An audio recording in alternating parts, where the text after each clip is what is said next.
Telephone etiquette. Now we discuss how to answer a call. In this day of voicemail technology, answering your phone indicates that you are available to speak. If this is not the case, then politely explain that this is not a good time and ask if you can return the call. Or if it is an emergency, then you speak.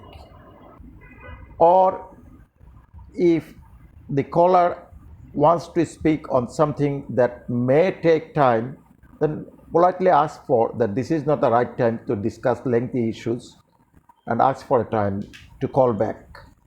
Then you can call back later. If you are an assistant, sometimes you have a secretary, you have an assistant who takes your calls, or if a spouse or child answers your calls, make certain that they ask for the caller to leave a message and telephone number.